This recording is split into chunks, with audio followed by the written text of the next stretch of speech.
Hi, എല്ലാവർക്കും നമസ്കാരമുണ്ട്.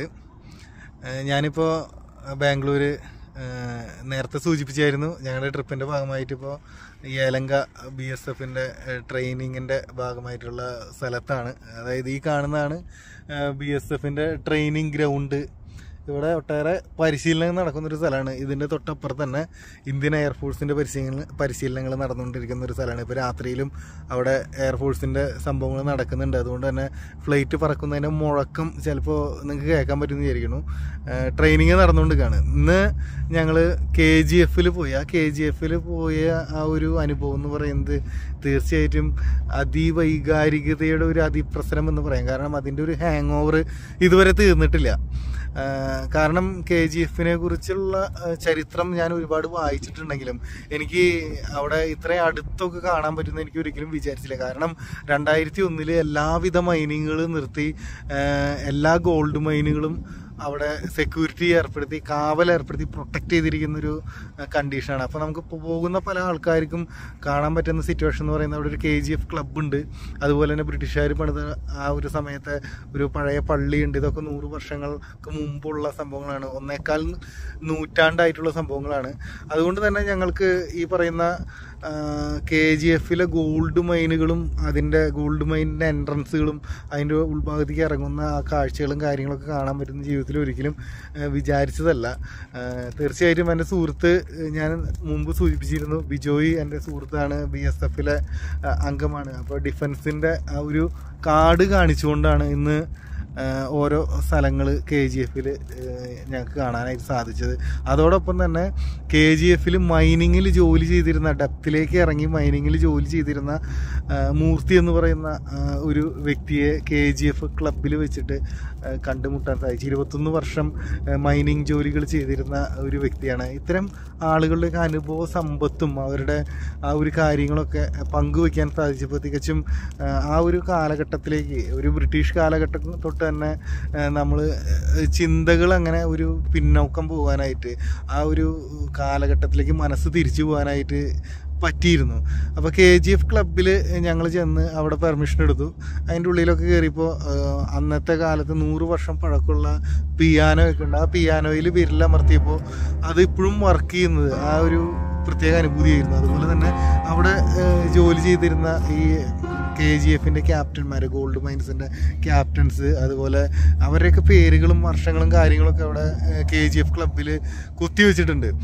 അതുകൂടാതെ അദ്ദേഹമായിട്ടൊക്കെ സംസാരിച്ച് അവിടുത്തെ കാഴ്ചകളൊക്കെ ഉണ്ട്. ആ KGF ക്ലബിൽ ബാറ്, അതുപോലെ സ്നൂക്കർ കളിക്കാനുള്ള സ്ഥലങ്ങൾ, മറ്റൊരുപാട് ഫോട്ടോഗ്രാഫ്സുകൾ, അവിടുത്തെ സംഭവങ്ങൾ കാര്യങ്ങളൊക്കെ കണ്ട് ആ ഒരു മനോഹരമായ നിർമ്മിതി കണ്ട് ഇറങ്ങിയിട്ട് ഞങ്ങൾ പെർമിഷൻ എടുക്കാൻ വേണ്ടി സ്വർണ്ണഭവൻ എന്ന് പറയുന്ന ഒരു സ്ഥലത്തേക്കാണ് പോയത്. ഇതൊരു KGF-ലെ മൈനുകളുടെ ഒരു ഓഫീസാണ്.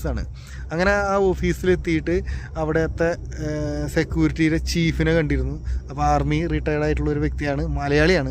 പുള്ളിക്കാരനെ കണ്ട് നമ്മുടെ സുഹൃത്ത് ഡിഫൻസിൻ്റെ കാർഡൊക്കെ കാണിച്ചു കൊടുത്ത് BSF എന്നാണ് വരണതെന്ന് പറഞ്ഞ് സ്പെഷ്യലായിട്ടുള്ള പെർമിഷൻ എടുത്തിട്ടാണ് ഈ പറയുന്ന 2 മൈനുകൾ ഞങ്ങൾക്ക് കാണാനായിട്ട് കൊണ്ടുപോകുന്നത്.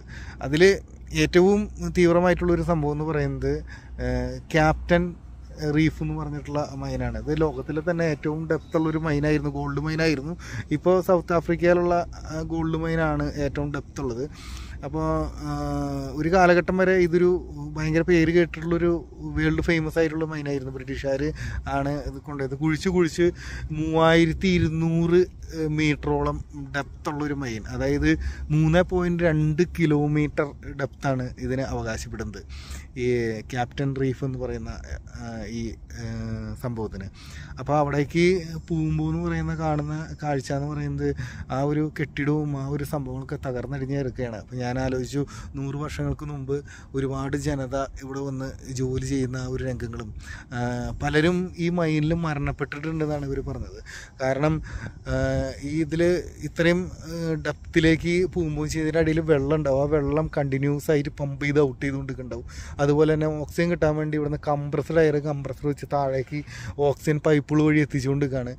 തലയിൽ ഒരു നമ്മൾ റബ്ബർ വെട്ടാനൊക്കെ പോകുമ്പോൾ വെക്കുന്ന പോലുള്ളൊരു ഹെഡ് ലാമ്പ് തലയിൽ കെട്ടി വെച്ച് അതിൻ്റെ ബാറ്ററി അരയിൽ കെട്ടിയിട്ട് ആ അരയിൽ നിന്ന് ആ ബാറ്ററിയുടെ കണക്ഷനിൽ നിന്ന് ഇതിലേക്ക് പവർ വന്ന് അതിൽ ലൈറ്റ് കത്തിച്ചിട്ടാണ് ആൾക്കാർ ഇതിൻ്റെ ഉള്ളിൽ പോകുന്നത്. ലിഫ്റ്റ് പോലൊരു സംവിധാനത്തിൽ ഒരു ലിഫ്റ്റ് താഴേക്ക് പോകുമ്പോൾ മറ്റൊരു ലിഫ്റ്റ് മുകളിലേക്ക് കയറി വരും. ഈ മുകളിലേക്ക് കയറി വരുന്നതിൽ ഈ മൈന് ചെയ്തെടുത്തിട്ടുള്ള കല്ലുകളും കാര്യങ്ങളൊക്കെ ചെറിയ റെയിലിൽ വെച്ച് തള്ളിക്കൊണ്ടുപോകുന്ന ഒരു സംവിധാനമുണ്ട്. ആ ഒരു സംവിധാനത്തിൽ മുകളിലേക്ക് കയറി വരുമ്പോൾ മുകളിൽ നിന്ന് ആൾക്കാരോ മറ്റെന്തെങ്കിലും വെയിറ്റ് ലോഡുകളോ മുകളിൽ നിന്ന് താഴേക്ക് പോകും. പുറമേ കാണുന്ന പോലെ തന്നെ മെഷീനറികൾ ഒരുപാട് ഇതിൻ്റെ അടിയിലുണ്ട്. പക്ഷേ ഇത് പവർ ഓഫ് ചെയ്ത് വെള്ളം കയറി അതൊക്കെ വെള്ളത്തിൻ്റെ അടിയിൽ പെട്ട് ഒക്കെ നശിച്ചു പോയിരിക്കുകയാണ്. അതൊന്നും നമുക്ക് കാണാനായിട്ട് സാധിക്കില്ല. ഈ മൈനിൻ്റെ എൻട്രൻസിൽ മുകളിൽ നിന്ന് നമ്മൾ കല്ലെടുത്തിടുമ്പോൾ താഴെ വെള്ളത്തിൽ വീഴുന്ന സൗണ്ടാണ് നമുക്ക് കേൾക്കുന്നത്. ഒട്ടേറെ ആൾക്കാർ, അതായത് ഈ സംഭവം ഇവിടെ തുടങ്ങിയിരുന്ന കാലഘട്ടത്തിൽ 100 വർഷങ്ങൾക്ക് മുമ്പ് ഇവിടുത്തെ ലോക്കലായിട്ടുള്ള ജനതേനെ വിളിച്ച് ഈ മൈനിൽ ഇറക്കി പണിയെടുക്കാനുള്ള ഒരു ശ്രമം ബ്രിട്ടീഷുകാർ നടത്തിയപ്പോൾ അവരിതിൻ്റെ ഉള്ളിലേക്ക് ഇറങ്ങി. അവർക്ക് പേടിയായിട്ട് പറ്റില്ല എന്ന് പറഞ്ഞ്, ജീവനിൽ കൊതിയുള്ളത് കൊണ്ട് പറ്റില്ല എന്ന് പറഞ്ഞ് തിരിച്ചു പോകുന്നിടത്ത് നേരെ സേലത്ത് പോയി തമിഴന്മാരോടാണ് ഈ ഒരു റിക്വസ്റ്റ് കൊടുത്തത്. തമിഴന്മാർ അന്ന് ജീവിക്കാൻ വേണ്ടി മരിക്കാൻ വരെ തയ്യാറായിട്ടുള്ളൊരു ജനതയായിരുന്നു.